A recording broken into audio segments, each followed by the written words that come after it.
Minha história começou quando decidi que não ficaria mais calada. Ali, acampada em frente ao quartel-general em Brasília, com meus 76 anos de idade e toda a minha revolta guardada, percebi que aquele momento seria minha última chance de defender o Brasil. O 8 de janeiro representava mais do que um protesto. Era a oportunidade de gritar todas as injustiças que sofri durante décadas de perseguição silenciosa. Meu nome é Zuleide Fonseca Carvalho. Nasci em 1949 no pequeno município de Umuarama, no oeste do Paraná. Uma cidade que cresceu junto comigo, testemunha silenciosa de toda a minha trajetória de resistência. E você que está assistindo, de onde está conhecendo minha história? Qual seu nome? Conta aqui embaixo. Quero saber quem está disposto a ouvir a verdade que poucos têm coragem de contar. Meus pais eram migrantes do Rio Grande do Sul, daqueles caboclos trabalhadores que vieram buscar um pedaço de terra para chamar de seu. Eram tempos difíceis nos anos 50, quando o oeste paranaense ainda era um território de mato e sonhos. Cresci numa família humilde, mas de valores inabaláveis. Meu pai, João Fonseca, era daqueles homens de poucas palavras e muito trabalho. Minha mãe, Aparecida, uma mulher de fé inabalável que nos ensinou o significado real de respeito e dignidade. Nossa casa era pequena, mas sempre cheia de amor e princípios cristãos. Não tínhamos muito, mas tínhamos os valores que nenhum governo comunista poderia nos roubar. Lembro como se fosse hoje, as manhãs geladas de Umuarama, o cheiro de café fresco e pão caseiro, o rádio sempre ligado nas notícias locais. Éramos uma família simples, mas consciente. Os anos 50 e 60 foram um período de transformação. Via meus pais conversando baixinho, preocupados com as mudanças que vinham chegando. Algo no ar nos dizia que tempos difíceis estavam por vir. A igreja era nosso ponto de encontro, nosso refúgio. Aos domingos, vestidos simples, mas limpos, rezávamos e construíamos nossa comunidade. Ali aprendemos que a fé move montanhas e governos. Minha infância foi marcada por trabalho, respeito e obediência. Não éramos ricos, mas éramos honestos. Cada centavo era conquistado com suor e dignidade. Os valores conservadores não eram apenas palavras para nós, eram nossa forma de viver. Respeito aos mais velhos, amor à família, dedicação ao trabalho. Princípios que carrego comigo até hoje. Umuarama crescia junto conosco, uma cidade jovem em um território em transformação. Éramos pioneiros, construindo não apenas casas, mas um futuro. Via nos olhos dos meus pais a esperança de um Brasil melhor. Um país livre de ideologias que destruíam famílias e valores. Nem imaginava o quanto lutaria para defender isso no futuro. A educação era a nossa maior riqueza. Mesmo com poucos recursos, meus pais fizeram questão que estudássemos e entendêssemos nossa responsabilidade como cidadãos. Naqueles anos, a ingenuidade da juventude se misturava com uma clareza impressionante sobre nossos papéis sociais. Éramos brasileiros, acima de tudo. As histórias que ouvia dos mais velhos me ensinaram que liberdade não se conquistava com discursos, mas com atitudes. Cada palavra deles era uma semente de resistência. Os primeiros ventos de mudança começavam a soprar. E eu, sem saber, me preparava para a maior batalha da minha vida. A família Fonseca Carvalho não seria mais uma estatística. Seríamos protagonistas da nossa própria história. Naquela época não sabia, mas estava sendo preparada para momentos que exigiriam toda a minha coragem. E quando o momento chegou, eu estava pronta. Pronta para defender meu país, minha família e meus valores. Tudo o que vivi me preparou para aquele 8 de janeiro em Brasília. Uma jornada que começou muito antes lá em Umuarama. E você que está assistindo essa história, qual seu nome? De onde está conhecendo minha história? Comenta aqui embaixo. A vida não foi generosa comigo quando decidi manter meus princípios. trabalhava havia anos na fábrica de confecções Paraná Têxtil, uma empresa que inicialmente parecia valorizar trabalhadores honestos como eu. Minha função era costureira, e fazia isso com uma dedicação que ia além do simplesmente ganhar um salário. Cada peça que costurava tinha minha alma, meu respeito pelo trabalho. Tudo mudou quando começaram as reuniões de conscientização política dentro da fábrica. Sindicalistas chegavam com discursos cheios de ideologias que atacavam nossos valores cristãos mais básicos. Eu não calava. Enquanto outros baixavam a cabeça, eu questionava. Perguntava sobre família, sobre respeito, sobre os verdadeiros valores que construíam uma nação. Os olhares começaram a ficar diferentes. Primeiro, eram sussurros nas costas. Depois, reuniões das quais eu era sistematicamente excluída. A perseguição era silenciosa, mas cirúrgica.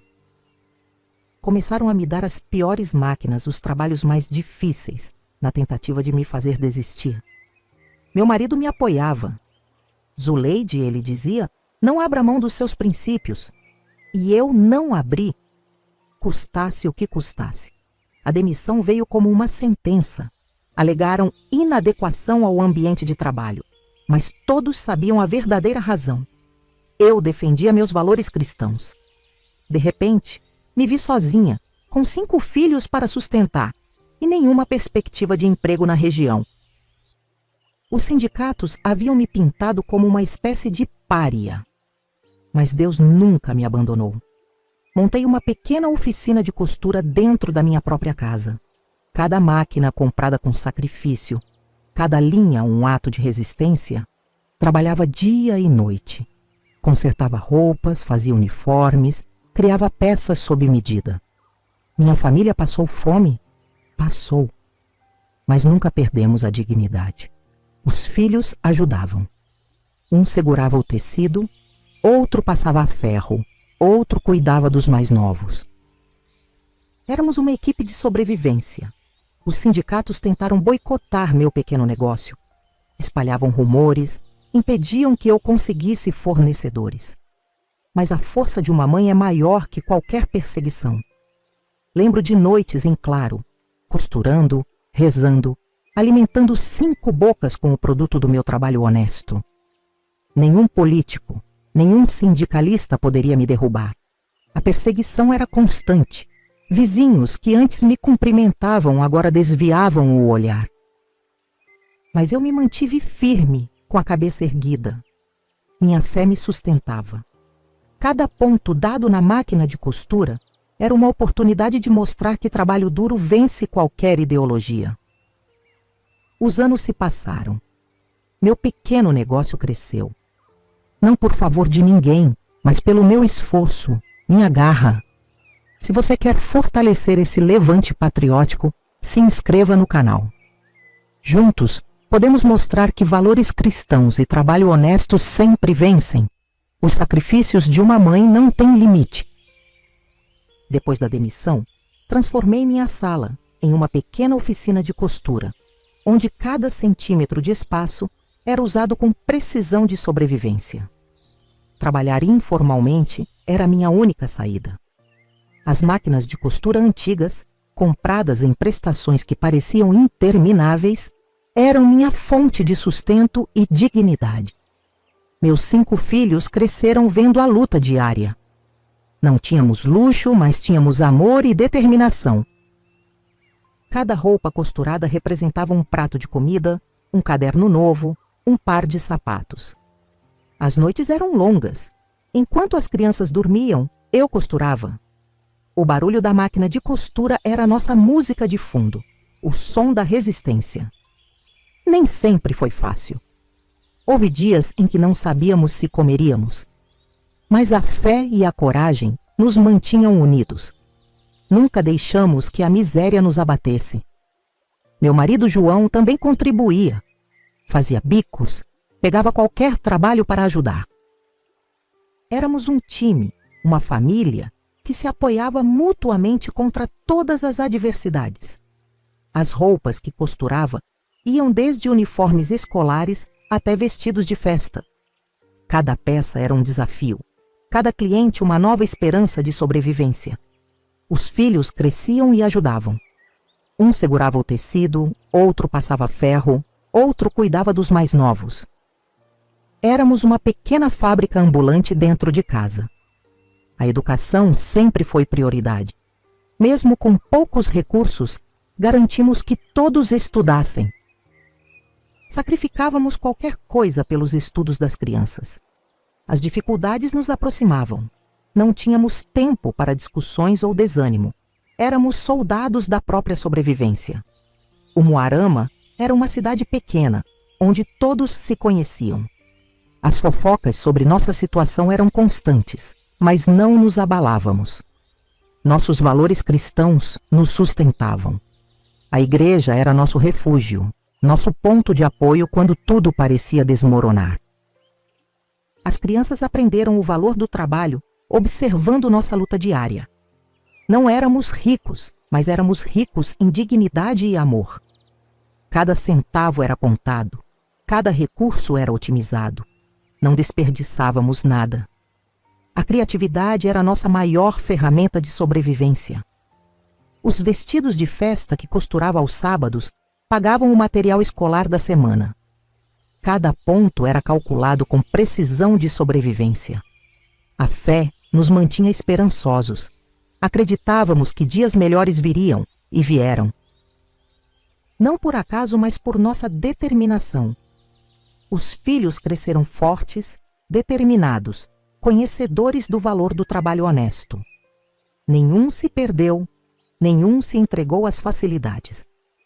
Nossa família era nossa fortaleza. Não importava o que o mundo exterior dissesse. Éramos unidos e inabaláveis. A vida nos testou, mas nunca nos venceu. Cada obstáculo era uma oportunidade de crescimento. Cada dificuldade nos tornava mais fortes. Aposto que você não vai ter coragem de curtir esse vídeo. Será que tem peito para assumir a verdade que estou contando? Então, se você está curtindo a história da minha vida, que estou te contando de coração aberto e sem medo, se inscreva no canal. Minha conscientização política não aconteceu da noite para o dia.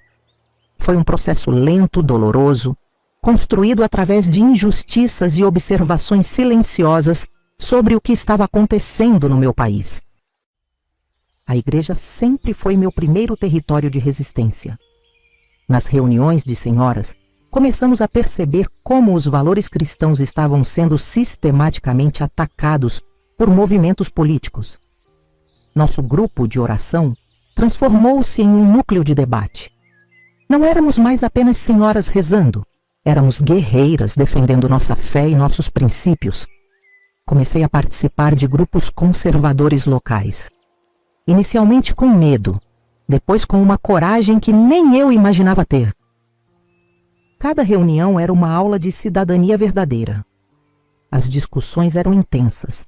Falávamos sobre família, educação, valores morais. Percebíamos como a ideologia de esquerda estava minando nossa estrutura social. Meu marido João me apoiava. Zuleide, ele dizia, você nasceu para ser mais do que apenas uma costureira. Você nasceu para defender o Brasil. Passei a estudar. Não com livros acadêmicos, mas com jornais, conversas, informações que circulavam nos grupos conservadores. Minha educação era a da vida real. As redes sociais se tornaram uma ferramenta.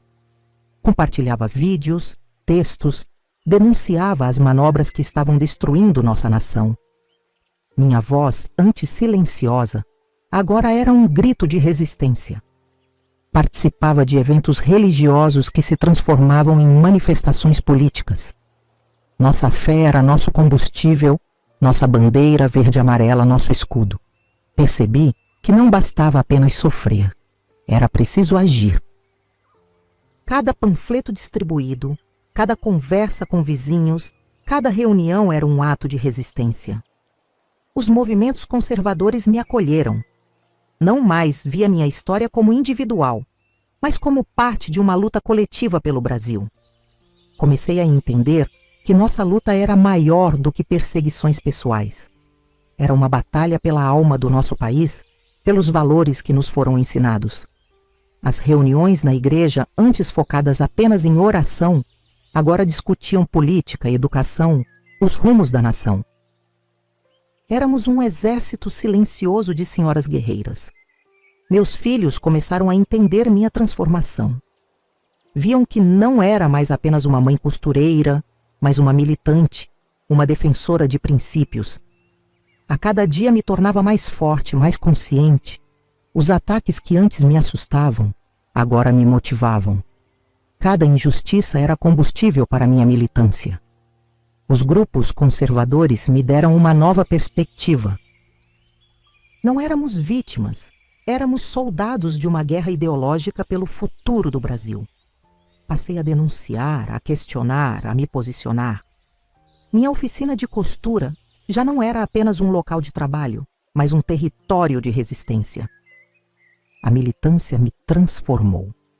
Não mais uma senhora submissa, mas uma guerreira consciente de seu papel histórico. Cada reunião, cada panfleto, cada conversa era uma munição contra o sistema que tentava nos destruir. O que você faria no meu lugar? Será que teria a coragem de enfrentar tudo isso? Me conta nos comentários. Eu estava certa ou errada? O dia 8 de janeiro seria meu momento de redenção. Depois de anos de silêncio, de injustiças engolidas, finalmente chegaria a hora de gritar minha indignação em Brasília. A viagem não foi fácil. Juntei todas as minhas economias, vendendo até algumas peças de costura que guardava com carinho. Meus filhos se cotizaram para me ajudar. Saímos de Umuarama em um ônibus lotado de patriotas. Éramos um exército de senhoras e senhores, cada um carregando sua história de resistência. Dormimos em hotéis simples, dividimos marmitas, compartilhamos histórias de luta. Não éramos turistas, éramos soldados de uma causa maior. A logística era complexa. Precisávamos coordenar alimentação, transporte, local para ficar. Cada detalhe era pensado com precisão militar. Nosso grupo tinha estratégias. Uns levavam água, outros comida, alguns mantinham comunicação via grupos de WhatsApp. Éramos organizados como um batalhão.